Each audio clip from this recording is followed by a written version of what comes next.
세상의 모든 지식 언더스탠딩. 네, 자, 언더스탠딩. 시작하겠습니다.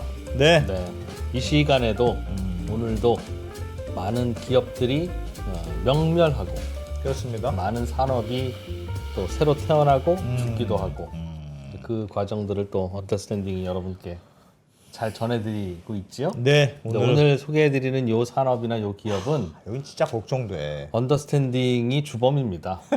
저희가 반성하는 의미에서 네, 진짜 죄송하게 생각하고요. 사실 언더스탠딩 때문에 이 산업은 망했다. 저 인정합니다. 예.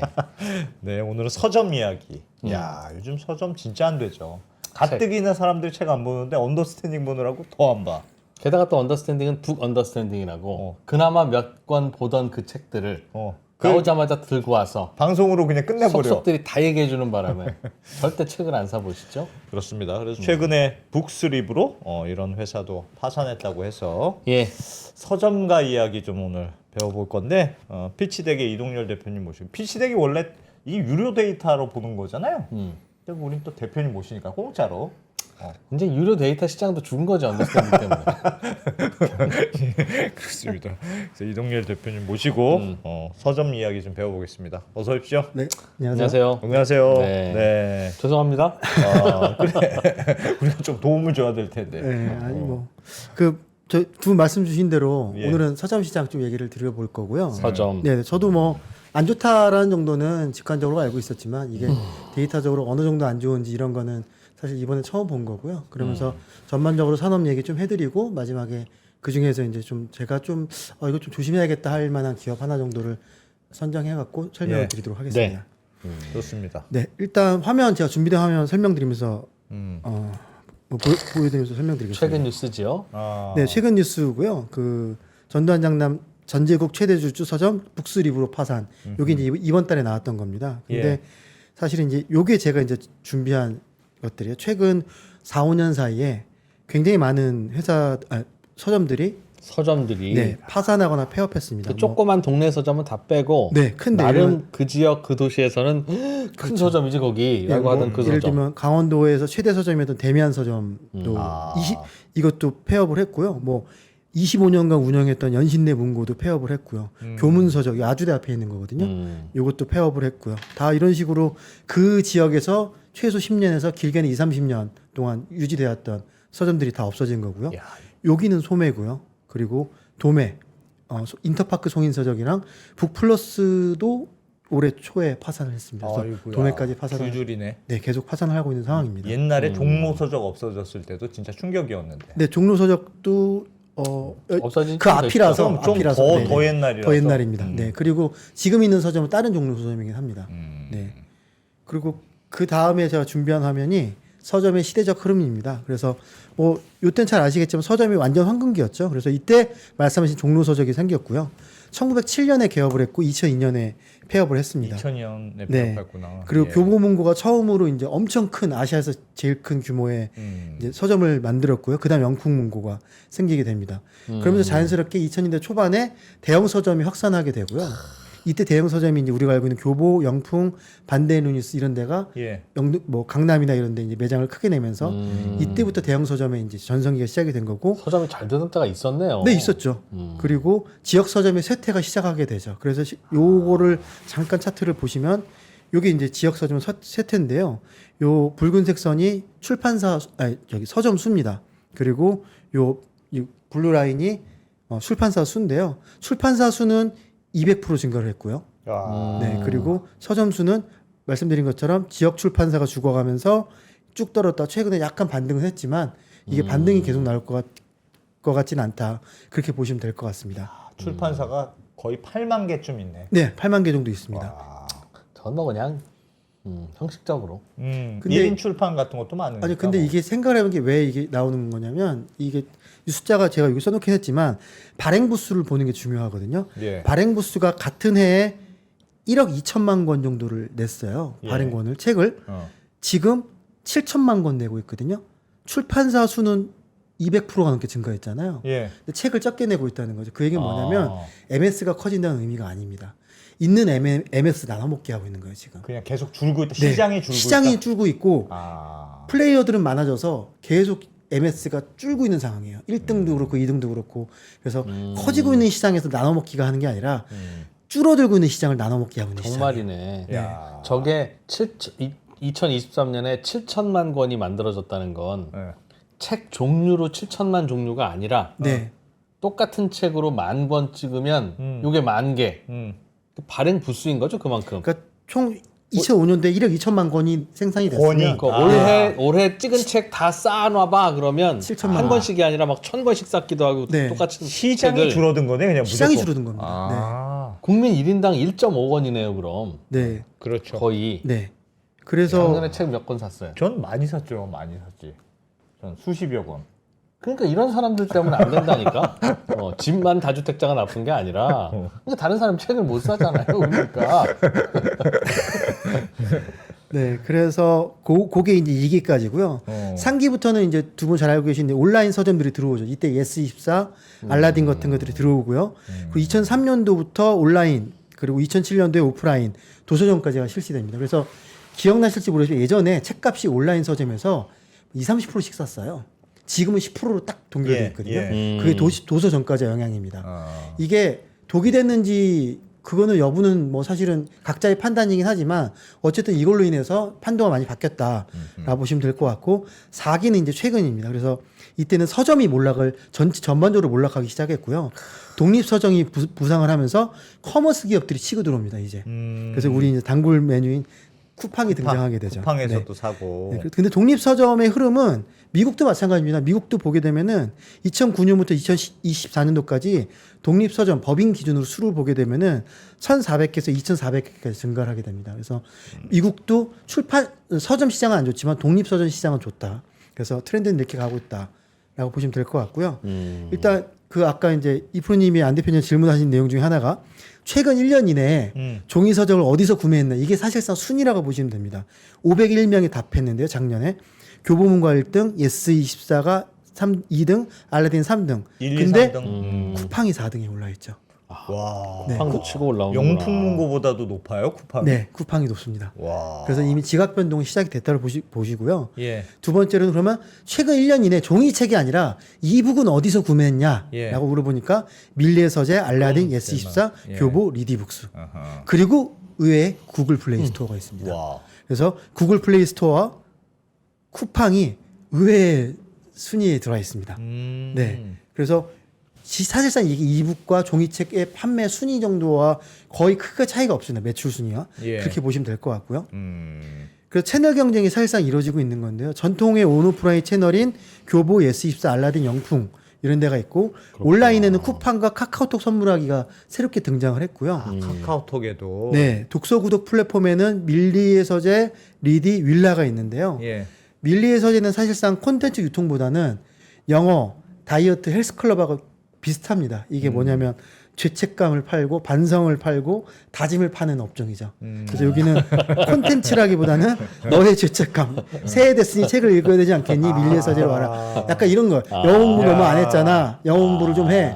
너 살 많이 너무 많이 쪘다. 다이어트 좀 하기. 약간 밀리의 서재는 그런 죄책감과 반성과 다짐을 파는 비즈니스이기 때문에 그래서 저건 무조건 영강 구독으로 팔아야 되겠구나. 네, 야나두 같은 거구나. 네, 야나두하고 유사합니다. 네, 야나두와 유사한 거고요. 사실 언더스탠딩도 살짝 그런 면이 있죠.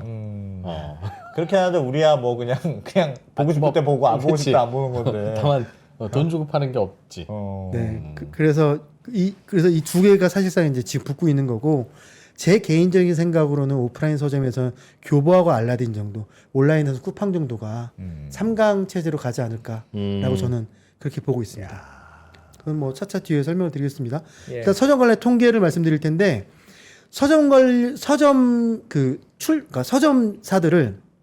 출판사들을 그냥 매출 순으로 쫙 나래비를 세우면 상위 1등부터 10등까지 다 교재입니다. 교재. 학습지. 우리가 알고 있는 문학동네나 창작가 비평 이런 거는 10위 안에 끼지도 못합니다. 19위에 처음 문학동네가 들어오고요. 예. 창비가 21위, 아하. 다산북스가 23위, 김영사가 24위입니다. 그래서 매출 순위로 하게 되면 한국은 출판사를 먹여 살리는 건 교재입니다. 교재. 네, 그게 영어 교재가 됐던 또 자격증이 됐던 뭐 공무원 수험소가 됐던 간에 교재가 우리나라 출판계를 먹여 살리고 있고 우리가 흔히 알고 있는 단행본은 19위부터 나타나기 시작을 합니다. 아하. 그래서 이게 서점 관련 이제 재미있는 통계고요. 간행본은 암만 잘해도 한 5, 60억밖에 못 하네요. 예. 교재는 그냥 스치면 100억인데 이익이. 아 이익이요. 네네 그렇죠. 그러니까 문학동네가 잘나서 120억이 나긴 하지만 예. 대부분 50억 그리고 뭐 20억 10억 나는 데도 많죠. 네 민은사 같은 데도 24억 정도밖에 이익이 안 나는. 사회평론 수익이니까요. 거기가 잘하네 생각보다. 네 사회평론이 생각보다 높다라고들 이거 자료 보고 출판사 많이 이름 하시더라고요. 뒤에 거는 19위부터 48위 중에서 한 10개만 꼽아주셨는데 네 요거는 이동열 대표님이 개인적으로 좋아하는 출판사만 꼽은 아닙니다. 거죠? 이게 그 50위 안에 단행본이 뭐 몇 개 들어있는지 딱 요거만 들어있습니다. 50위 안에. 아, 단행본 나머지도 다 네. 교재들이에요? 문제집, 문제집입니다. 다. 학습서? 네. 나머지 다 그래서 예를 들면 여기서 11위부터 18위까지 없잖아요. 예. 다 교재입니다. 아. 네. 20위 교재입니다. 그러니까 공부는 참 많이 하는데 책은 더럽게 안 읽는 나라인 거예요. 네. 그죠? 아니 그 학교 다니면서 수학 문제집 뭐 문제집은 사야 되니까 네, 그렇죠. 그것만 끊임없이 사는 거죠. 뭐. 그리고 두 번째 통계는 그러면은 전국 서점들이 어느 지역들이 많이 줄어날 제가 이제 지역으로 구분을 해봤어요. 아 지역별로 차이도 있어요 이것도? 세종 맞나요? 세종, 경기, 제주 제외하고 다 마이너스입니다. 서점 수가- 저건 그냥 인구가 늘어나서 아니요. 인구가 아니라 20년 전의 서점 수와 지금의 서점 수를 비교해봤을 때 늘었냐 줄었냐만 놓고 본 겁니다. 서점 수. 이게 서점 수입니다. 2005년도에 서울에 533개 있었는데요. 예. 지금 488개 있다는 겁니다. 서울에. 어. 그래서 그걸 증감률을 쭉 하다 보니까 서울은 그나마 8%밖에 안 빠졌는데 지방은 30에서 50%씩 빠진 거죠. 와. 네. 세종은 좀 이례적입니다. 이거는 그렇죠. 새로운 도시가 인구가 들어선 늘었으니까 겁니다. 뭐. 네. 근데 의외인 건 제주. 제주는 늘고 있고요. 나머지는 다 줄고 있죠. 제주는 사람이 유입되나 보다. 그래서 저도 이제 그 생각을 한 거죠. 아, 이게 사람이 나가서 다 서울로 몰리고 경기로 몰리고 제주도로 가서 다 마이너스 됐나 보다 해서 제가 가구 수가 늘었는지를 같이 비교를 해봤죠. 예. 이야. 봤더니 예리해졌어. 점점 예리해지고 있어. 가구 수가 2005년도에 서울은 380만 가구에서 예. 440만 가구. 가구 수가 다 늘었습니다. 전 지역이. 가구 수는 늘었는데 다 늘었습니다. 근데 아, 출판 그거는 다 줄었습니다. 가구 수는 분화될 수 있잖아요. 분화되더라도 가구 수는 늘었죠. 그래, 인구도 계속 늘었잖아요, 사실. 네, 인구가 늘은 겁니다. 결과적으로. 최근까지 인구가 그러니까 늘었으니까. 인구로 서점이 줄었다고 우리가 몰아갈 수는 없습니다. 책을 안 읽은 인구도 겁니다. 늘고 가구도 늘고 안 읽었습니다. 책을. 그러니까 인정할 건 인정합시다. 네, 책을 안 그냥 읽었다. 안 읽는다. 안 읽는 안 겁니다. 읽는다, 그냥. 네, 어. 네. 그리고 이제 근데 그거는 한국 어느 정권 때 책을 안 읽는지 좀 조사했으면 재밌었을 텐데. 그것도 바로 나오죠. 바로 나오는데. 나오나요? 네, 바로 나오는데 뭐 그런 거. 뭐 제가 야, 좀 그 정권이랑 무슨 상관이야? 기대됩니다. 창창한 회사라서 일단 그 미국도 그래서 그 미국의 출판 그 서점들의 매출을 보게 되면 이게 7빌리언이니까 한 9조 정도 되겠네 한화로 예. 이게 한 20조 정도 되겠네 20조에서 9조까지 떨어지게 되죠. 서점. 네, 미국도 그래서 미국도 떨어지고 있습니다. 비슷한 때가 네, 꼭 지었구나. 독립출판사는 올라갔지만 예. 서점들의 매출은 줄고 있습니다. 미국은 책을 안 보는 게 아니고 그 단말기로 많이 봐서 그런 거 아닐까요? 그걸로 진짜 많이 보던데. 네, 미국은. 그것도 많이 봅니다. 한국도 보긴 봅니다. 어. 네, 한국도 보긴 보고요. 서점 관련 통계를 보게 되면 서점이 아예 없는 지역이 아예 없는 지역이 10개 있어요? 있습니다. 네, 10개 있습니다. 전국에. 와. 인천 옹진군, 전북 무주군 이런 데는 그 지역에 군에 서점이 하나도 없습니다. 아예. 네, 그리고 서점이 한 곳뿐인 지역도 25개입니다.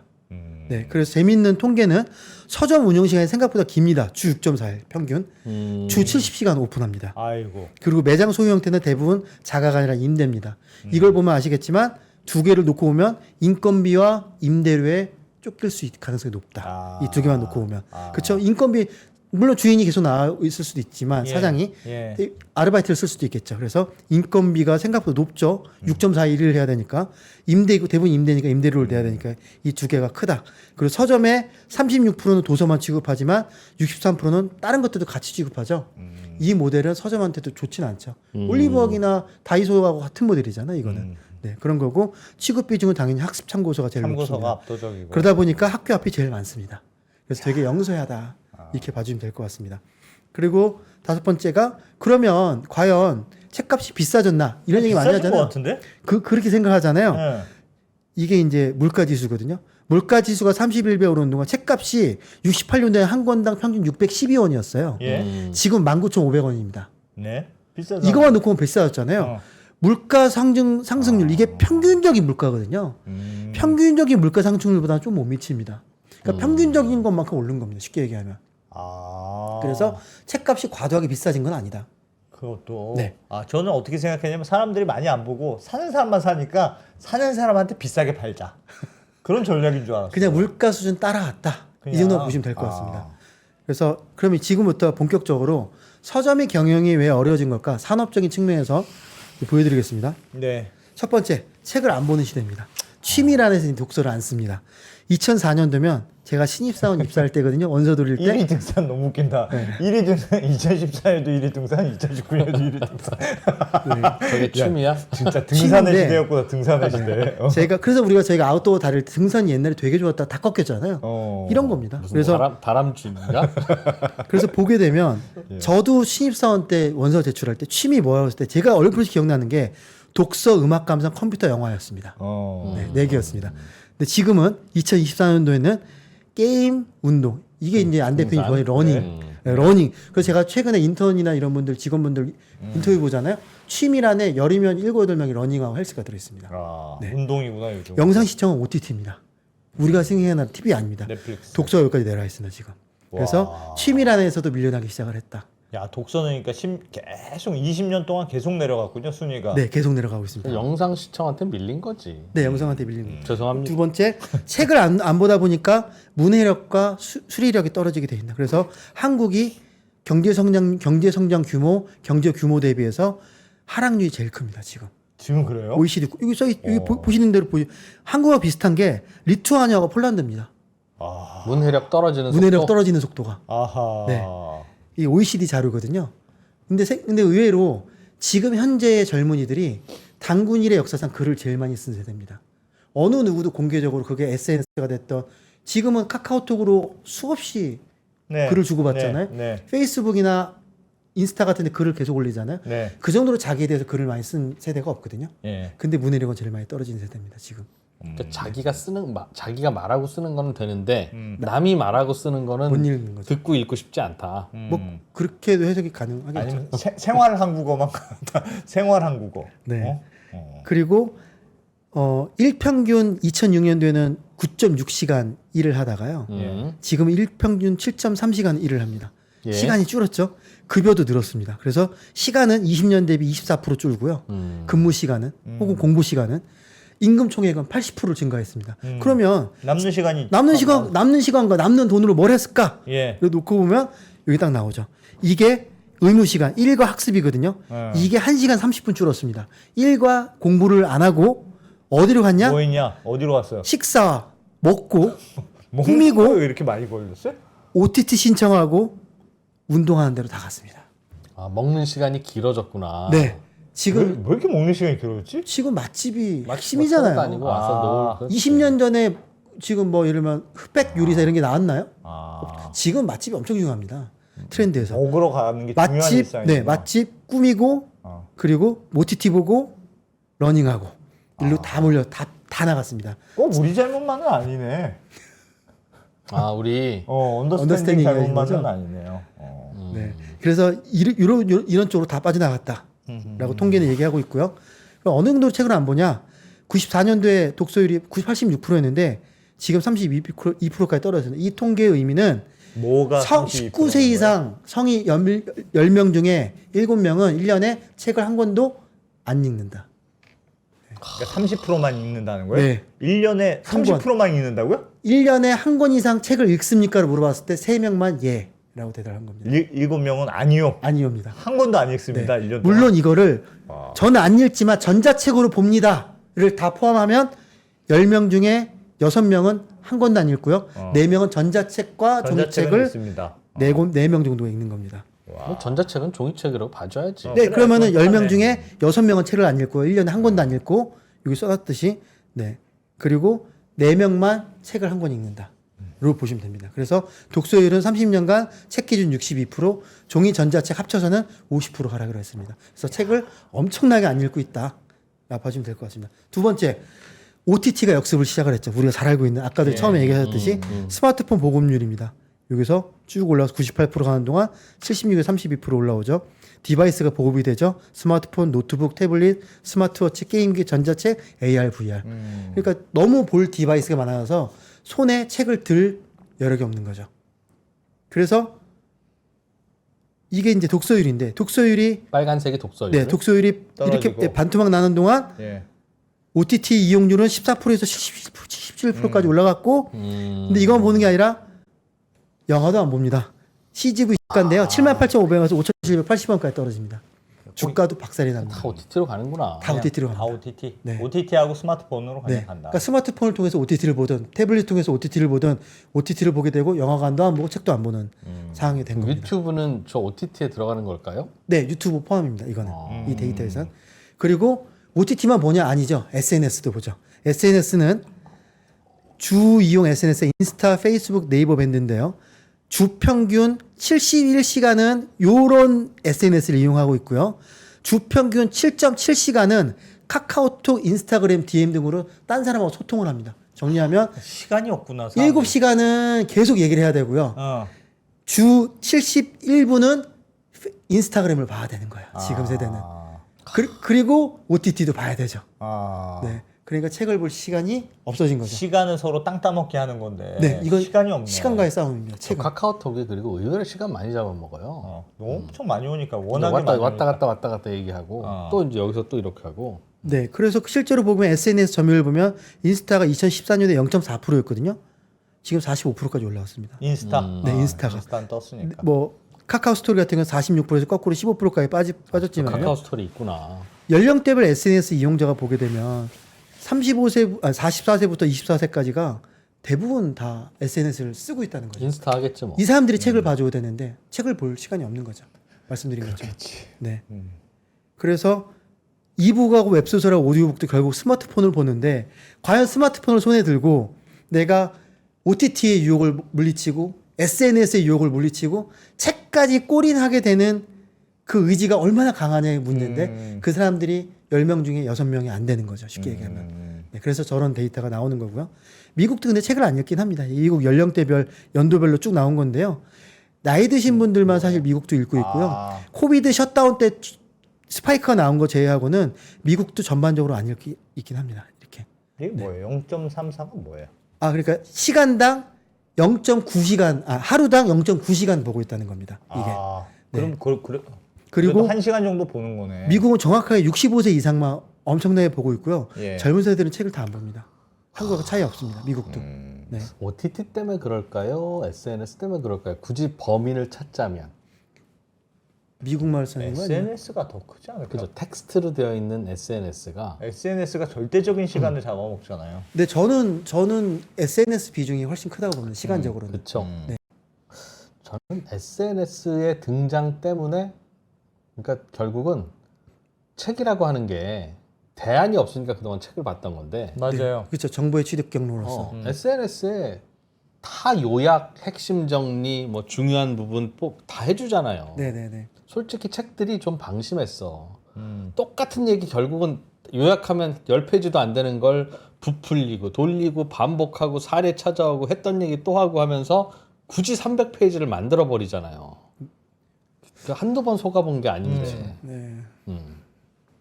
그러니까 사람들이 내가 이 시간 들여서 지금 이걸 계속 봐야 되는 이유가 뭐야. 그러나 이제 대안이 없으니까 그러고 있다가 대안들이 나온 거죠. 근데 보니까 요즘 영화도 요약을 이 해주죠. 요약본으로 네. 유튜브 요약본으로 그러니까 영화를 1시간, 2시간 혹은 시리즈를 30분으로 요약을 해주고요. 네. 누구는 그 30분을 또 요약을 합니다. 10분으로. 그러니까 요약의 요약까지 나오는 세대고요. 그러니까 이거는 저는 약간 이분의 견해가 좀 다른 게 책이 주는 진중함과 그리고 이 전두엽을 자극하는 OTT의 이거는 다르다고 생각을 하는데 예. 세대가 다르다고 생각합니다. 저희 3명의 세대는 책이 없으면 말씀하신 대로 정보를 받을 수 없는 세대였고요. 지금의 그 잘파 세대들은 책을 보기 전에 사실 이미 유튜브와 SNS에 노출돼 있던 세대거든요. 그래서 이들의 그 어떻게 보면 라이프 사이클의 패턴 자체가 다르다? 너무 자극적이잖아요. OTT나 SNS가. 아니요. 그렇지 않은데요. 그런가요? 네. 근데 명심보감 읽으시겠습니다. 잘하면.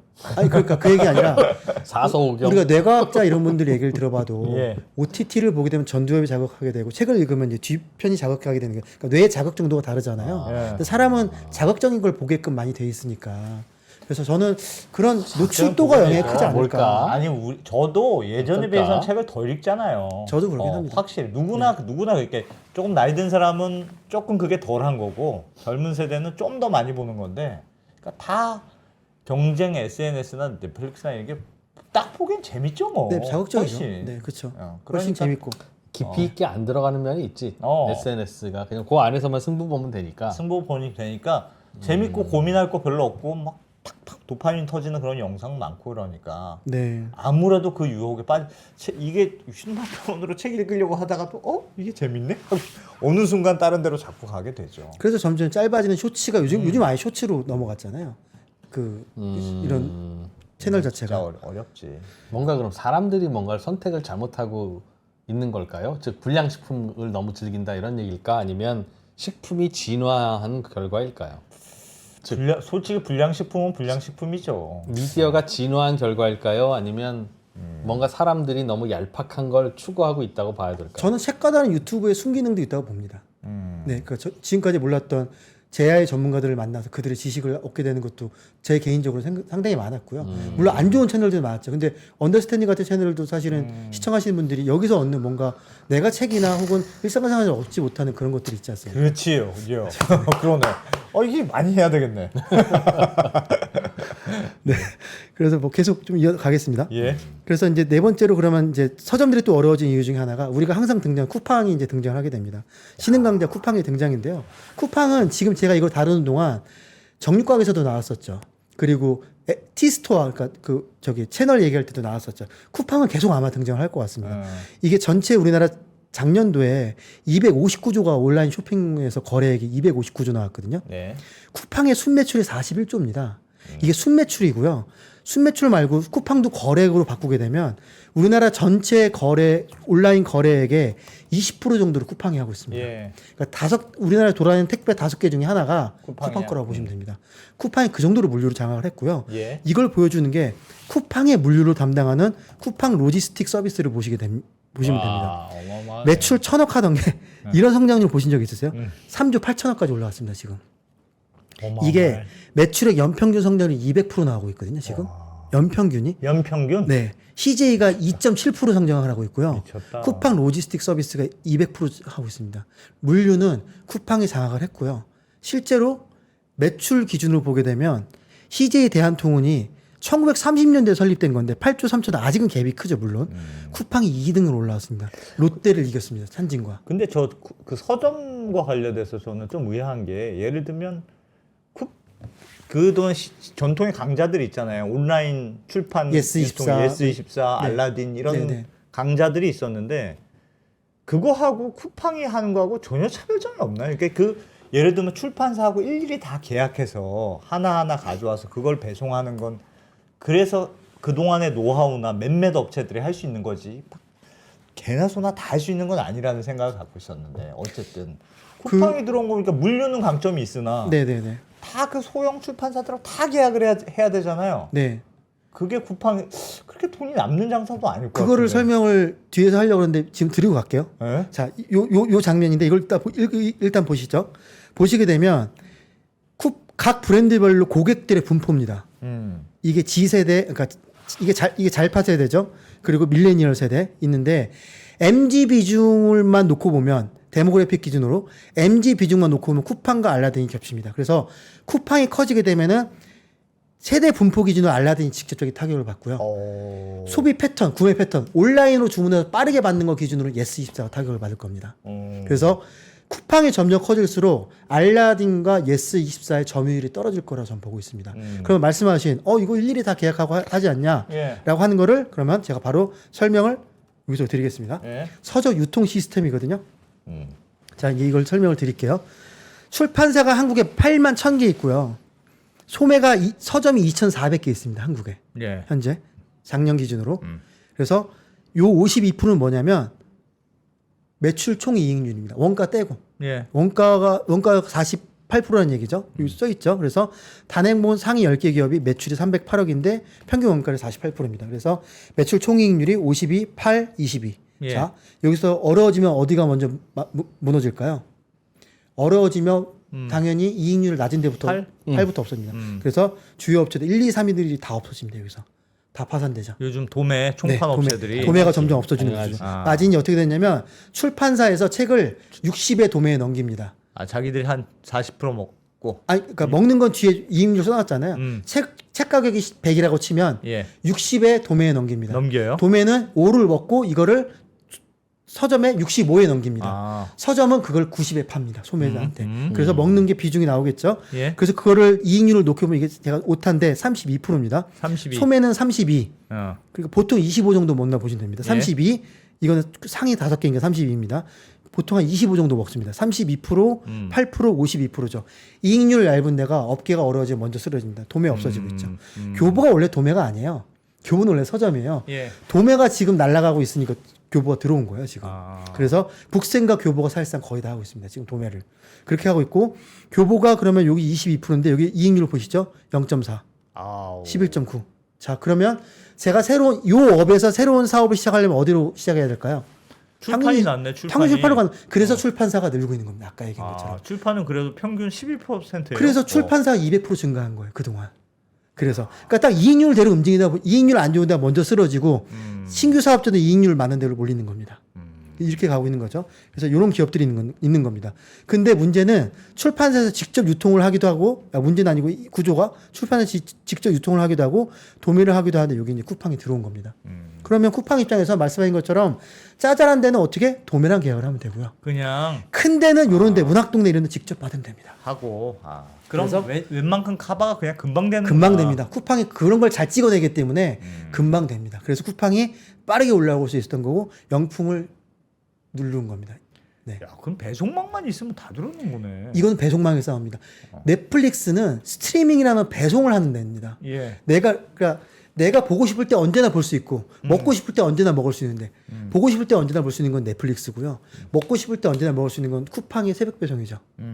물류를 잡는 그러니까 그게 보이지 않는 무형의 물류가 됐던 아니면 물적 물류가 됐던 간에 물류 자체가 물적 물류의 뜻이긴 하지만 물적 유통의 뜻이긴 하지만 물적이 됐던 어쨌든 그런 걸 잘하는 데가 먹고 있는 건데 지금 쿠팡이 그거를 한국에 지금 제일 잘하고 있습니다.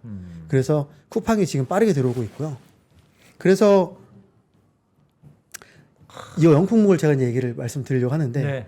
여기 이제 영풍목가 이제 끝에 들어가 있잖아요. 영풍목을 좀 이제 보여드리도록 하겠습니다. 여기서 제가 영풍문고가 좀 애매하구나 지금. 네, 영풍목가 좀 애매하고요. 네. 그때 영풍목을 보면서 이걸 생각을 하셔야 될 것 같아요. 출판이 제가 보다 보니까 신기한 게 어떤 게 있냐면 출판은 자기 돈으로 원재료를 사지도 않고 자기 돈으로 물건을 생산하지도 않습니다.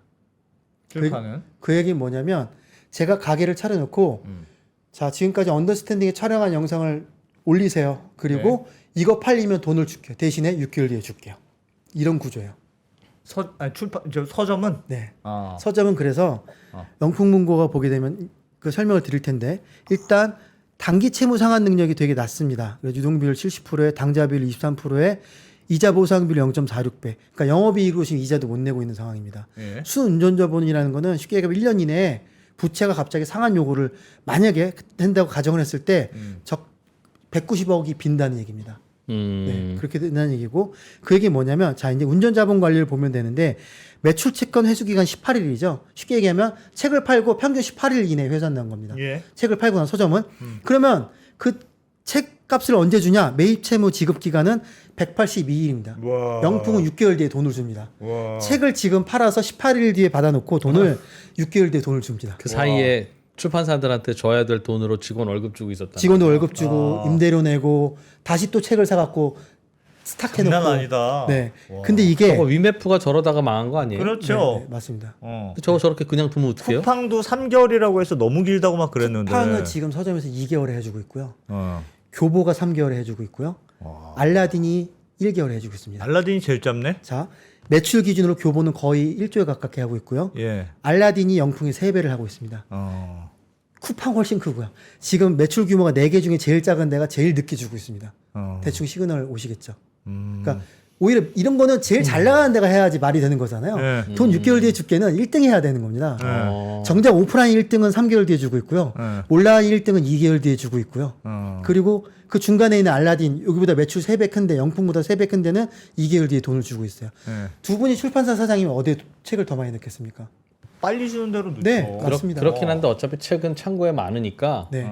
어차피 찍어놓은 거 버리면 파지되는 거 그냥 영풍에도 보내. 6개월 후에 돈으로 주면 고마운 거고 아니면 많은 거지 뭐. 지금 그것 때문에 지금 들어가고 있는 거예요. 라고 구조가. 생각하는 거겠죠. 지금은 이프로님 말씀하신 그것 때문에 채널이 몇 개 없잖아요. 대형 채널 서점이 몇 개 없잖아요. 못 팔면 파진데 뭐. 네. 그래서 주고 있는 거고요. 그래서 영풍 같은 데가 만약에 흔들리게 되면 정말 파급 효과가 클 겁니다.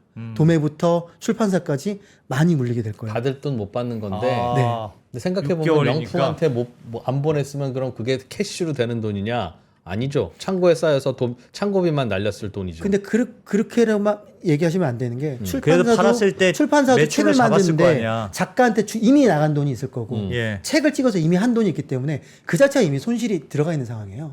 물론 당연히 빵 델고 10원이라도 가져가면 이 논리가 뭐 말씀하신 거 될 수도 있긴 한데 네. 그거는 사실 이 맥락에서 맞진 않죠.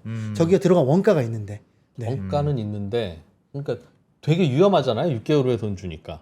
위험하죠. 어느 날 못 받을 돈이라고 있는데도 불구하고 출판사가 보내는 것도 별 가치가 그러니까 책이 가치가 없다는 게 아니라 기왕 창고에 왜 뭐하러 창고에 쌓아나 창고 비용만 들지. 영풍 매대에 쌓아놓으면 창고 비용을 아낄 수 있고 6개월 후에 돈이라도 주잖아. 살 수 있는 사는 생각인. 반대 루니스 서울문고가 그 한번 예. 그 회생 들어갔다가 다시 누가 인수했다가 온라인만 한다고 전략했다. 그것도 다시 문 닫았어요. 예. 아마 이제 파산될 것 같아요. 반대 루니스가 최종적으로는 반대 루니스가 회생 들어가기 전에 출판사들이 책을 안 넣었었습니다. 반대 루이스? 네, 넣다가. 어. 그러니까 지금은 넣고 있을 거예요, 영풍에. 근데 예. 이프로님 말씀한 것처럼 빵될 바에는 넣어서 그냥 회수 안 하는 게 되더라도 낫지 않냐? 낫지 않나 보지만 이게 이제 업계 소문이 돌기 시작하면 뺄 겁니다. 그리고 결제 기간을 단축을 요청을 할 겁니다. 6개월 너무 길어요. 3개월로 해주세요. 라고 할 수 있잖아요. 그걸 제가 계산을 해봤습니다. 그래서 자 보게 되면 결제 기간이 182일이죠. 예. 3개월 줄이게 되면 명품문고는 75억을 당장 나가야 됩니다. 예. 근데 그 돈이 없습니다. 어. 영업이익이 이렇게 안 나오고요. 갖고 있는 돈이 현금이 22억밖에 없습니다. 그리고 결제 기간을 반을 줄여주세요. 그래서 182일에서 122일로 줄이게 되면 150억이 필요하게 됩니다. 예. 그러면 운전자금 150억이기 때문에 사실상 부도네요. 부도입니다. 부도네. 네, 못 막습니다. 영풍문고가 지금 돈이 22억밖에 없어요? 그러니까 현금률은 22억입니다. 예. 물론 뭐 유독 안기자보다도 없다. 아니, 당좌 자산하고 150억 이렇게 나오긴 하는데 그래서 공급업체 결제 기간을 줄이게 되면은 예. 이 회사는 리스크가 엄청 커집니다. 엄청나게 커집니다. 못 막을 겁니다. 지금 현재 흐름으로는. 그래서 지금 영풍문고의 리스크는 두 가지가 있는데 첫 번째로는 결제 기간을 줄이는 리스크. 두 번째 책이 안 팔려도 문제입니다. 여기는 재고 회전율이 떨어져도 문제입니다. 그래서 재고 회전율과 그 공급을 그러니까 매입 채무 지급 기간이 줄어들게 되면은 영풍은 문제가 굉장히 커질 겁니다. 지금 상황에서. 근데 제가 잘 몰라서 그런데 이렇게 저 서점은 책을 출판사한테 사오는 거예요? 아니면 팔리면 팔린 만큼만 그냥 주는 거예요? 그러면 리스크가 별로 없잖아요. 예를 들면 안 팔린 건 그냥 다시 가져가.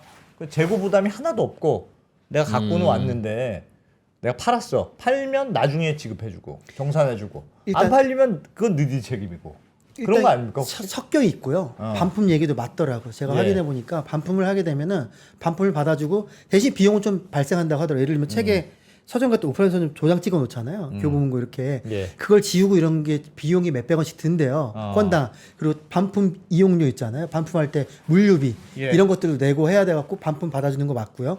근데 원래는 내가 책을 갖고 오면 내 계정으로 해야 되잖아요. 원래는 원래 그렇죠. 그렇게 해야 되잖아요. 그리고 안 대표님 말씀한 것처럼 그냥 여기서 플랫폼처럼 파는 거면 이거는 플랫폼 매출 인식할 때 아시잖아요. 거래액 내면 하면 돼요. 순매출 잡아야 되잖아요. 아. 그래서 이게 약간 적절히 섞여 있어요. 아, 그래서 돈을 줘긴 줘요. 주는데 돈을 줄 거야. 우리가 매입한 거야. 근데 6개월 뒤에 줄게를 하고 있는 거예요 지금. 아 지금 주긴 줘요. 안 팔리면 반품도 그냥 시키고. 물론 영풍은 들여다보면은 직영점이 있고 영풍문고가 다 자기 게 아니거든요. 직영도 예. 있고요. 가맹도 있고요. 약간 그런 형태로 팔리면은 줄게. 혹은 광고성으로 책은 사진 않을 건데 올려놓고 매대에 올려줄 테니까 광고로 내고 대신 얼마 내 이렇게도 매출을 잡긴 잡아요. 세계를 잡긴 잡는데 압도적으로 큰 건 직영이고요. 그리고 직영에서 우리가 사긴 사는데 반품도 그러니까 되는 거죠. 대신에 이제 6개월 뒤에 돈을 주는 구조로 돼 있는 거죠. 그래서 영풍문고의 지금 일단 재무 상태표만 놓고 봤을 때는 현금 흐름 및 자산으로는 업체에서 만약에 니네 좀 위험한 것 같아. 이제 결제대금 6개월에 땡겨주러 하는 순간 여기는 굉장히 문제가 심각해진다. 그런 상황이고요. 야, 6개월은 진짜 대단하다. 네. 두 번째로는 보유 현금 가지고 제가 보유 현금과 돌아오고 있는 현금 가지고 예. 얘네가 쓰는 비용 대비해서 며칠을 쓸 수 있을지 사실 계산을 해봤어요. 근데 제가 한 달 이내로 써놓고 있는데 한 달보다 훨씬 적더라고 사실은. 제가 그냥 러프하게 한 달 이내로 써놨는데 쉽게 얘기하면 그런 지급 조건 이런 걸 다 정상화한다고 했을 때 영풍은 한 달이 되기 전에 돈이 없어집니다. 네, 돈이 없어지고 책을 산 돈도 없고 월급 줄 돈도 없고 임대료 낼 돈도 없어집니다. 야. 네, 그런 상황이고요. 지금 보게 되면은 지금 임차료가 너무 높아요. 이익이 보면 0.2%, 1%, 0.9% 나고 있거든요. 예. 3억, 19억 나고 있어요. 3억 19억? 네. 와. 임차료 230억 내고 있잖아요. 10% 올리면 23억이죠. 5% 올리면은 11억이잖아요. 12억 정도 되잖아요. 만약에 건물주가 5%만 올린다고 임대료 하게 되면 바로 바로 묻어요. 바로 마이너스 10억입니다. 네, 그래서 지금 임차료가 굉장히 딜레마입니다. 이거는 교보도 문제예요. 교보도 지금 적자긴 한데 그러니까 인건비와 임대료가 제일 문제입니다. 이거 제일 비싼 데다 해야 될 거 아니에요. 문제 그거예요. 매출을 내려면 비싼 데 해야 되고요. 비싼 데 안 하면 매출이 또 떨어지는 안 구조인 돼. 거예요. 그러면 아까 얘기한 6개월 안 주는 거예요. 출판사가. 예. 너네 이제 매출 떨어지고 하니까 6개월 안 돼. 5개월. 그러니까 이 딜레마인 거예요. 예. 이게 항상 딜레마인 거예요. 오프라인에. 이렇게 오프라인 대형 서점의 운명인 거죠. 산업이 안 좋으니까. 좋았으면 상관이 없죠. 그래서 문제가 되는 게 이제 매출 원가에서부터 지금 임차료까지 오게 되면은 임차료가 너무 높아요. 예. 그러다 보니까 사실상 임차료에서 조금만 이렇게 돼도 그냥 마이너스 바로 나는 구조가 되는 거죠. 저 임차료를 영풍 본사한테 주는 거는 아니에요? 아닌가? 한 50억 정도는 영풍 본사 빌딩에 들어갔기 때문에 임차료 내긴 합니다. 거기다가. 그리고 나머지는 이제 다른 빌딩이고요. 네, 한 4, 50억 정도가 싸게 준다는 영풍 본사에 내는 거고요. 그래서 어쨌든 오프라인 서점 공통적으로는 임대료, 인건비, 도급비랑 용역 단가가 따로 있거든요. 도급비 여기. 예. 네. 용역비 상승할 땐 손익이 직격이고요. 너무 마진이 얇아요. 마진이 얇고요. 책 계속 안 보실 것 같죠. 그러니까 쉽지 않을 것 같아요. 6개월 유지. 영풍은 살려면 6개월이 더 늘어나야 돼요. 이제 7개월, 8개월, 9개월 이렇게 돼야지 개선이 될 거거든요. 그래도 영업이익이 나네. 근데 말씀드렸지만 이거 미세하게는 이거 줄이는 순간 영업이익 절대 안 납니다. 저걸로 하는 거다. 네. 저 영업이익이라는 게 지금 이 매출원가 581억 있잖아요. 예. 이게 공급자 금융이라고 표현을 하는 거예요. 출판사와 도매사의 신용으로 지금 물건을 사갖고 쟁여놓고 팔아서 내 거로 하고 있는 거예요 지금. 돈 그래서- 안 주고 그래서 이거 실현 안 되고. 네, 영업이익이라고 보기는 사실은 되게 저걸 어떻게 영업이익이라고 회계 처리를 하죠? 그러니까 영업이익은 맞죠. 근데 돈을 늦게 주는 것뿐이죠. 어. 네, 돈을 늦게 주는 것뿐이죠. 줄 돈은 있어야 되잖아요. 줄 돈이 있는 상황에서 안 주면 그건 자산으로. 그러니까 잡힐 텐데. 영업이익은 절약 개념이라서 네. 한 시점에서 보는 거고요. 그렇습니다. 네. 현금 흐름 유량이라서 흐름을 봐야 되잖아요. 예. 얘는 흐름으로 2024년 말에 딱 놓고 봤더니 이익이 이익은 나는 난다는 건 이 맞아. 3억 5천이 났지만 흐름으로 놓고 보면은 계속 줘야 될 돈이야. 마이너스 계속 줘야 돼요. 아. 3억 5천이 아니라 여기 이걸 보면 돼요. 매입 채무를 찾아가 보면 네. 여기 보면은 사실상 438억을 줘야 돼요. 사실상 마이너스 483억. 네, 은행에 155억, 신한은행에 지금 빚지고 있고요. 예. 그리고 출판사하고 도매사들은 438억을 줘야 돼요. 와. 그러니까 이 숫자는 의미가 없는 거예요. 어디 갔죠, 영업이익? 네, 3억 5천은 의미가 없는 숫자입니다. 줘야 될 돈 수백억이 있는 거다. 네, 네. 의미가 없는 거. 그래서 제가 제목을 써놨잖아요. 영풍문고는 지금 제가 해보니까 재무적 상황은 의미가 없어요. 자, 그럼 첫 번째로 산업에 대해서 성장할 거라고 보십니까, 두 분은? 앞으로? 책을 많이 볼까, 갑자기? 아니요. 쉽지 않을 거예요. 그렇죠?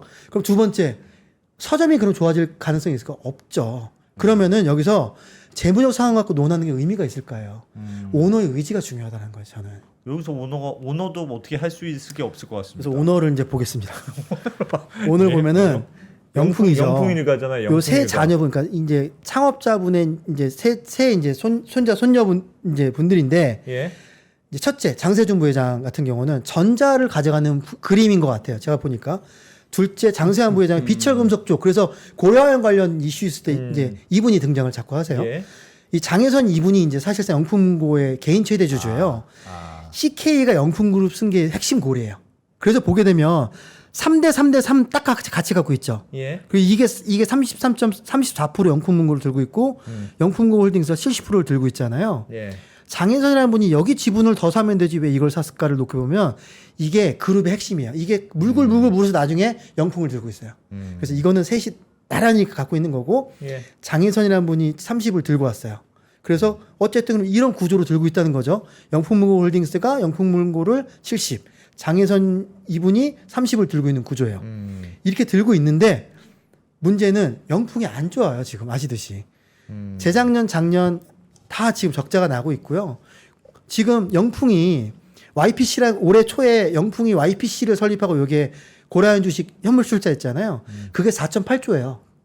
근데 시가총액이 8천억밖에 안 돼요. 그러니까 영풍은 자기가 들고 있는 고라연 주식 가치도 못 받고 있는 상황이에요. 반면 고라연은 18조죠. 그래서 밸런스가 너무 안 맞죠. 이것 때문에 분쟁이 시작된 건 맞고요. 이것 때문에 시작돼요. 근데 어쨌든 다 안 좋아요. 이 코리아 서킷부터 시작해서 계열사들도 안 좋고요. 다 적자를 보고 있어요. 그러면 과연 영풍문고를 도와줄 의지가 있냐를 예. 봐야 되는 거죠. 근데 보게 되면 영풍문고 최대 주주 아까 요분 장혜선. 네. 요분 미국 거주 중이거든요. 예. 미국 거주 중이고 유상증자를 최근에 2번 했어요. 예. 3억 8,500, 그러니까 4억, 9억을 했어요. 2번. 근데 또 그 와중에 배당을 또 4억을 해갔어요. 저 사실 이거 왜 이거 하셨는지 모르겠어요. 그러니까 지금 저렇게 회사가 영풍문고 지금 돈 줘야 될 때 저렇게 많은데 물론 법적으로 문제는 없습니다. 배당 이익 잉여금이 있으니까 당연히 줄 수 있어요. 근데 여기서 사실 공짜 하나를 더 붙여야 되거든요. 들어올 때 40억, 90억씩 들어와야 되고 4억 9억이 들어왔다? 네. 그리고 13억으로 지분 30% 확보를 했어요. 그러니까 와. 그러니까 영풍홀딩스가 보는 영풍문고의 기업 가치는 43억이라는 거예요. 기업 가치 43억짜리에 출판사들이 450억 빌려주고 있는 거예요. 지금 쉽게 얘기하면 430 빌려주고 있는 거예요. 그래서 이걸 제가 밸류에이션 샘플로 한 걸 제가 보여드리면 이게 저희가 최근에 이제 만들고 있는 베타 테스트로 만들고 있는 저건데요. 손장 기자가 영풍문고 인수해도 되겠다. 이게 저희가 밸류에이션을 해봤어요. 저희 회사에서. 그래서 예. 이건 저희 리포트거든요. 리포트 저희가 만들고 있는 건데 네. 밸류에이션 하는 건데 저희가 권장 매수가 60억, 70억 해놨잖아요. 이걸 쭉 보면 저희가 이제 현장 매수가 60억, 70억이라고? 이유를 저희가 써놨어요. 왜 할인을 해야 되고 DCF는 어떻고 뭐 저희가 쭉 이제 했어요. 성장 시나리오는 어떻고 이걸 다 분석을 해갖고 저희가 평가를 했을 때 조건부 매수를 해야 되는데 분할 매수를 해야 되고 권장 매수 가격은 이게 이제 저희가 밸류에이션 한 가격이었을 때 60, 70억이다? 네. 60, 세상에. 65, 70억을 해야 된다고 나와요. 6, 70억이라고? 네. 영풍문고처럼 큰 덩치 큰 데가? 그래서 실제로 보게 되면 이것도 보게 되면은 43억의 유상증자를 했잖아요. 본인들이. 그러니까 40억, 60억 사이라고 보고 있는 거예요. 그러면은 은행에서 빌려준 150억과 출판사 도매사에서 지금 넣어준 438억은 뭐가 되는 것이고. 그러니까 이런 문제죠. 그래서 책으로 갖고 있는 거죠. 출판 도매상에서 넣어주는 건 물론 438억이 책이니까. 책이죠. 책만 다는 아닐 거예요. 뭐 이러면 인건비 같은 것도 좀 있겠죠. 네. 책이고 근데 걱정되는 건 이미 팔려버리고 현금으로 바뀌어진 그 돈도 영풍문고가 갖고 있다는 건데. 갖고 있고 임대료 내고 있고 직원 월급 주고 다시 또 책을 사죠. 그거 갖고. 예. 그러니까 계속 돌려막기 하고 있다는 뜻이잖아요. 지금 원래 네, 네. 400 몇십억 줘야 되는데 그 네. 돈 6개월 지연시킨 다음에 그 돈으로 책도 또 사고 임대료도 내고 그렇게 계속 돌려막기 하고 있다는 네, 뜻이잖아요. 돈을 자꾸 늦게 줘. 그래서 캐시플로우가 마이너스 캐시플로우가 나요. 이례적으로. 그게 뭐냐면 돈은 빨리 들어오고 저걸 늦게 주니까 마이너스. 컨버전 캐시플로우가 CCC라거든요. 그게 마이너스가 나온 특이한 상황이 나오는 거죠. 그러니까 재고도 남의 돈, 월급도 남의 돈으로 하고 있고 그거는 끝도 없이 잘 돌아가면 문제가 없는데 지금 판매가 갑자기 어느 순간 스톱이 되거나 줄어들면 그냥 흐름이 끊겨버리는 거죠. 그러니까 계속 물이 잘 흐르기만 하면 되잖아요. 남의 돈으로 하더라도 어쨌든 잘 흘러가기만 하면 그게 나가는 돈 들어가는 돈만 잘 흘러가면 중간에서 머물러서 내가 줘야 먹으면 될 되는데. 돈이 캐슈가 300억이 있는데 회사에 300억 이상의 캐슈가 있으면 그럼 계속 돌리면 되지 네, 그냥 관계는 계속. 없죠. 네, 네. 당장도 줄 수 있지만 우리 정책상 안 주는 거야. 그렇지. 그게 되면 관계 없는데 지금 들어오는 돈이 그 계속 없다는 거지. 계속 줄어들고 있다면 나가는 돈이 점점 많아지고 들어올 돈이 점점 줄어들고 있으면 그 돈이 없는데 어떻게 이익이 나냐는 거예요, 저는. 장부상으로. 이익은 날 수 있죠. 장부상으로 말씀드렸지만 저량과 유량의 개념이기 때문에 그거는 문제가 안 됩니다. 끊으면 네. 가능하다. 네, 그거는 문제가 안 되는데 그거는 뭐 이익이 날 수가 있습니다. 저만큼은. 근데 지금 문제가 되는 건 지금 말씀하신 건 호황의 전제일 때는 6개월 뒤에 돈을 주든 1년 뒤에 돈을 주든 어쨌든 계속 성장을 하는 거기 때문에 성장 과정이 되는데 서점이 성장 산업이 아니라는 게 첫 번째 문제고요. 아주 예전에 그런 패턴을 보였던 기업들이 IMF 이전에 대기업들이에요. 대우나 이런데. 그래서 가장 최근에 말씀하신 티몬 UMF가 그렇게 나왔었어요. 그러니까 먼저 돈을 받아서 나중에 주는 거죠. 야, 근데 저는 이제 와서 약간 생각해 보면 예스24나 뭐 예를 들면 미국의 알라딘도 아마존도 아마존, 네. 책 팔다가 네. 그냥 전체적인 쿠팡 같은 커머스 회사가 된 거잖아요. 네네. 그게 가능한 이유가 기본적으로 온라인으로 주문을 받고 물건을 내볼 수 있는 배송 시스템이 있으니까 거기다 야, 딴 것도 팔아보자. 우리가 꼭 책만 팔아야 되냐? 네네. 그걸 다 판 거잖아요. 네. 출판사 온라인사도 완전 마찬가지일 것 같은데. 지금 하고 있습니다. 이미 물류가 있으니까. 네. 그럼 뭐 우리가 꼭 책만 팔으라는 법이 있냐? 이것도 팔아보고 저것도 팔. 충분히 가능한 시스템이 됐을 텐데. 문제는 쿠팡도 그 생각을 하고 시작을 하고 있는데 쿠팡이 더 잘하고 있는 거죠. 그 쿠팡은 차이죠. 오히려 책으로 들어온 거고. 네. 여기는 그로서리나 이런 쪽으로 진출을 못한 거고. 그래서 우리가 정육가 갈 때 쿠팡이 무섭다고 또 얘기 나왔잖아요. 예. 쿠팡이 거기서 너무 크게 잡고 있으니까 컬리도 잡고 있고. 그러니까 전문적으로 하는 애들도 쿠팡한테 힘을 못 쓰고 있는 거예요. 책까지 들어온 거죠, 쿠팡이. 네. 그리고 오프라인 서점을 말씀드린 것처럼 임대료 올라가고 인건비 올라가니까 이익률 적고 있고. 그래서 사실상 그냥 외상으로 주지 않는 이상은 출판사에서 외상으로 주지 않는 이상 책도 못 팔게 되는 상황이 된 버린 거죠, 지금. 그런 상황이 된 거죠. 야. 진짜 어떻게 방법이 별로 없어 보이네요. 그래서 많지는 않네. 산업, 그러니까 이걸 이 악순환을 해결하는 방법은 산업이 좋아지는 수밖에 없습니다. 책을 많이 봐서 출판사도 실적이 좋아지고 도매도 살아나고 서점도 좋아지는 수밖에 없고요. 그러면 명품 같은 데가 수혜를 입을 수 있고 그러니까 캐시 컨버전 사이클이 줄어들겠죠. 그래서 예. 좋아지겠죠. 근데 그럴 여력은 많아 보이진 않잖아요. 그럼 그 상황에서 지금 제가 우려되는 건 출판사나 갑자기 도매에서 우리도 어려우니까 6개월 어려워요. 4개월로 줄여줘서 하는 동안 아까 70억, 100억 이상의 돈이 나가야 되거든요. 네. 명품은 그 돈이 없습니다, 지금. 네. 그래서 그렇게 되게 될 경우에는 한 명 누가 한번 그걸 우리가 뱅크런이라고 표현을 하잖아요. 예. 금융에서는 예. 누가 한 명 인출을 시작하는 순간 기사에 나는 순간 다 가서 인출하면 원래는 안 망해도 그러니까 예. 힘들지만 안 망할 수 있었던 은행들이 망하는 케이스가 뱅크런인데 이게 이제 어떻게 보면 뱅크런이 나올 수도 있는 거고. 근데 다만 영풍이 들고 있는 회사고 장혜선이라는 이제 어떻게 보면 셋째 딸이 오너가 있으니까. 네, 오너가 있으니까 자금 투입은 가능할 수 있다고 봅니다. 저는 이 여력에서는. 그래서 이 여력에서는 아마 어렵게 되면 영풍이 그래서 오너의 의지가 제가 중요하다고 자꾸 말씀드리는 게 교본은 대놓고 얘기를 하잖아. 이건 문화 사업이다. 그러니까 영풍도 이걸 문화 사업으로 받아들이시고 그렇게 하신다면 돈을 넣을 거고요. 아마 예. 문제 안 되게. 네. 근데 그게 아니고 비즈니스의 관점이고 그리고 지금 영풍이 이제 어렵잖아요. 고려연하고 붙고 네. 있고 자체적으로 적자나고 있고 그런 상황에서 영풍 문고 매출은 사실 되게 작거든요. 영풍 그룹 전체에 놓고 보면 큰 의미가 없는 거기 때문에 이걸 어느 정도 관심을 갖고 살릴 것인가는 오너와 이 영풍의 의지가 크지 않을까. 그래서 지금 다시 복귀를 해보면 이 상황인 거죠. 매입 채무 지무 기간이 4등이 제일 늦게 주고 있어요. 1등이 3개월, 쿠팡이 2개월, 알라딘이 1개월인데 여기가 6개월을 주고 있으니까 이걸로 이제 많은 저게 걸 과연 계속 유지되겠느냐?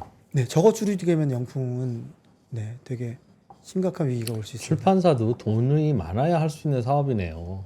그래서 출판사 위에 잠깐 보시면 출판사가 6개월 있다 받아야 예를 되니까. 들어 그러니까 10만 권이 팔렸어 책이. 그래도 10만 권어치에 6개월치를 그렇지. 캐시로 다 들고 있어야 서점에 그래서 책을 찍어서 납부할 수 있는 출판사들이 거잖아. 작가한테 정산해 주는 것도 엄청 늦게 정산해 줘. 책 써보셔서 알잖아요. 바로바로 정산해줘? 아니잖아. 난 내 책이 안 팔려서 정산을 안 해주는 줄 알았어. 아 팔렸는데 늦게 주는 엄청 거야? 늦게 정산해줍니다. 책도. 그래서 네. 출판사들 자산 규모 보면 큰 회사들은 크긴 큽니다. 네. 네, 자산 규모가 캐시도 크고요. 많고. 네, 캐시도 많고. 그래서 말씀드렸잖아요. 우리가 밸류체인을 놓고 보면은 출판, 도매, 소매 놓고 보면 이익률 가장 적은 도매가 먼저 무너졌고요. 예. 소매 완전 스퀴즈 돼 있어갖고 아까 제가 서점수 쭉 빠졌죠. 근데 출판사 수는 확 늘었죠. 이유는 여기가 이익률이 아직은 살아있다. 근데 전체 파이가 커지면서 숫자가 는 게 아니라 파이는 줄어들고 있죠. 여기도 조만간 이렇게 될 거예요. 출판사 이익률. 아마 학습지 회사 정도만 캐시플로우가 굳건히 갈 것 같고요. 단행본 이런 데는 물론 뭐 한강 같은 작가분이 계속 나와준다면 괜찮지만 이게 또 뭐 계속 그런 현실은 아니니까요. 참. 그러네. 책이 쪼그라드는 시대에 뭐 망하는 회사가 근데 나올 수밖에 우리 없겠죠. 주변에는 책 망하는 상품들이 많잖아요. 예를 들면 필름 카메라, 네. 그죠? 많죠. 한복 망했죠. 음. 마차, 가마, 한우 다 망했죠. 음. 근데 우리는 그거 가지고 뭐라고 안 하잖아요. 네. 망했네. 그러니까 더 좋은 게 망하고 나왔으니까. 더 좋은 게 나왔으니까. 근데 서점도 이제 그렇죠. 책도 망해가는 과정에서 이제 서점도 같이 망하는 건데. 그러니까 책이 망하고 그러니까 지금 이거를 우리가 그냥 트렌드야라고 받아들여야 되는 건지 아니면 안타까워해야 되는 건지는 물론 이제 사람마다 조금 다르긴 한데 우리는 혹시 과도하게 책 망하고 하는 거에 대해서 너무 뭔가 그 안타까워하고 있는 거 아닌가. 혹시 한복 망할 때는 그냥 사실 좀 불편하긴 했어 한복이. 그리고 그냥 조용히 넘어갔잖아요. 근데 책은 왜 안타까워할까요? 그러니까 제가 나와서 이런 업종들을 설명드리는 거는 이게 망해서 안타까움습니다. 이게 잘 돼서 배가 아픕니다. 이런 얘기를 하려는 건 아니고 저희가 직관적으로 갖고 있는데 어렵다고 하는데 어느 정도 어려울까를 보여주고 싶은 게 첫 번째 있었고요. 두 번째는 이거에 대한 판단을 저희가 하기는 어렵죠. 어쨌든 소비자가 판단을 해서 트렌드를 만들어가는 거기 때문에 예. 말씀한 것처럼 한복이 불편해서 만약에 안 입었다고 치면 책도 읽기까지의 과정이 불편했든 아니면 읽는 글이 어려워서 너무 무겁고 그래서 안 읽었든 간에 재미를 못 준 건 사실이거든요. 예. 저는 재미있는 OTT를 보고 재미있는 친구랑 대화하는 게 더 좋았다는 거고요. 그 기간 동안 어쨌든 제가 데이터에서 보여드린 것처럼 근무 시간 줄어서 여유 시간 늘었지만 나는 건강을 위해 투자를 할래. 이거 하나하나 행위가 잘못된 건 하나도 없습니다. 네, 그래서 저는 이걸 갖고 이게 맞네 틀리나를 얘기하는 건 아닌데 산업이 한때는 서점과 신문이 우리나라 그 정보를 꽉 잡고 있던 축이었거든요. 그게 무너져는 과정을 어쨌든 소개드리고 싶어서 나온 거였죠. 이야. 그러하다. 대답 잘하네. 사실은 뭐 이동훈 대표한테 그런 건 아니었는데 대답 잘하네.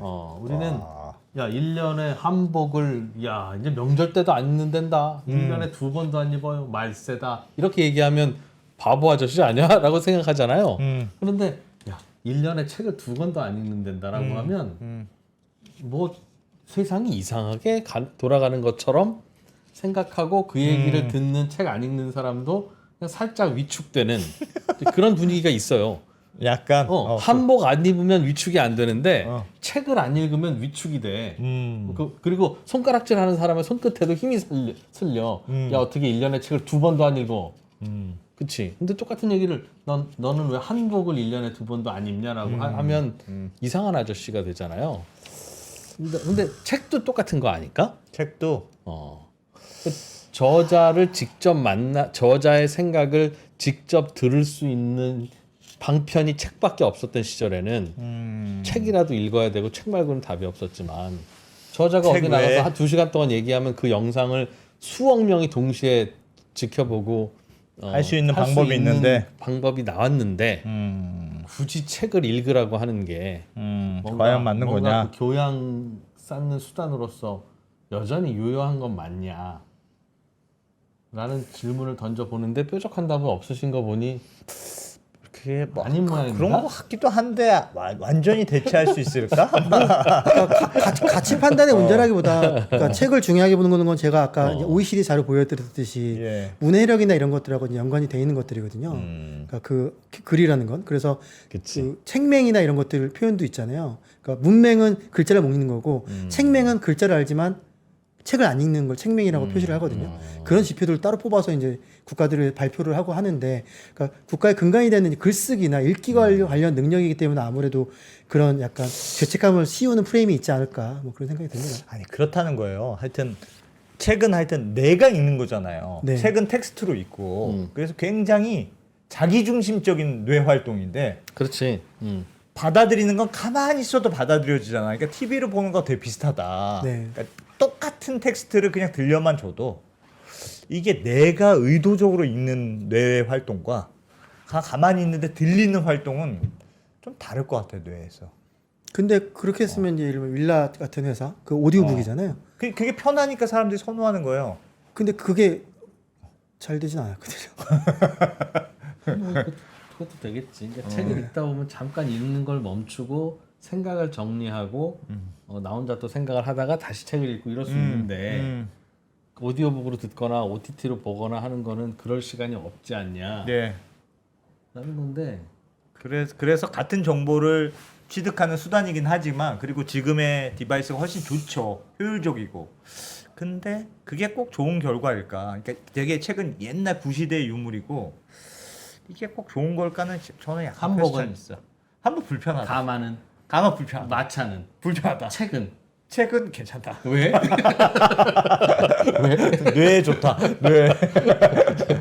가마는 과마와 차가 너무 좋은데 예를 들면 책을 안 읽고 OTT만 보는 게 과연 좋을까? 사람의 뇌도 그렇게 바뀌는 것 같아요. 저는 유튜브 볼 때 너무 바쁘지 않으면 그냥 한 배속으로 보거든요. 1.2배속이 넘는 순간 잘 안 들어와요. 그게. 우리 집 애들은 1.5배속보다 낮은 거는 못 들어요. 답답해서. 지루해서. 그렇지. 1.5배로 들어도 들을 거 다 듣고 생각할 거 다 생각한다고 하더라고. 그러니 야 책을 읽으면서 뭔가 속으로 음미도 하고 자기간에 이걸 또 하고 또 이런 게 있어야지. 어떻게 계속 듣기만 하니 너희들은. 그래서 제대로 그 내용이 들어와! 라고 하는 것도 꼰대다. 꼰대다. 좀 꼰대스럽긴 하네. 하여튼 제가 예전에 어디서 들은 바로는 책을 읽는 게 훨씬 뇌를 많이 쓰는 활동이라고 들었어요. 네. 듣는 것보다 읽는 게 뇌 활동이 훨씬 활발한 활동이라고 들었습니다. 네네. 그래서 하여튼 뇌한테는 읽는 게 더 나을 거는 같다. 근데 그게 가마 아니냐? 그게 가마나 마차나 한복이나 뭐 그런 방식이 아니겠느냐. 혹시 아니냐. 왜 요즘 편지 안 써요? 1년에 편지 2통도 안 쓰는 이 좋은데. 미개한 민족아 라고 하면 이상한 사람 아니냐. 그리고 생각하잖아요. 왜 우리 근데 책만 갖고 오면 그러냐. 그렇지. 우리가 책을 너무 안 읽긴 안 읽어. 왜 그렇게 생각하냐고. 다른 거 다 보고 있고 하면서. 근데 저는 책을 읽는 거는 그 행위는 맞는 것 같은데 말씀하셨던 대로 좀 반성할 건 많은 것 같아. 책을 안 읽는 거에 대해서? 아니 너무 길고 너무 재미없게 쓰는 거에 대해서. 출판사. 그렇죠. 그거는 정말 반성할 게 많은 것 같아.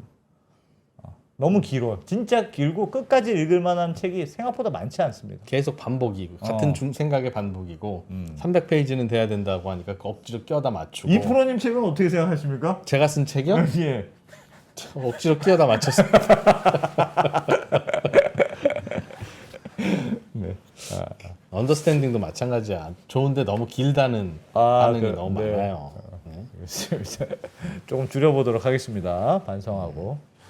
네, 오늘은 책 얘기야. 책 이동열 이야기. 대표님 때문에 요즘 서점 돌아가는 이야기, 출판사 간의 어떤 숫자들을 여실히 알 수 있었네요. 이동열 대표님은 1년에 책을 왼쪽 가슴에 손 얹고 책을 몇 권쯤 읽습니까?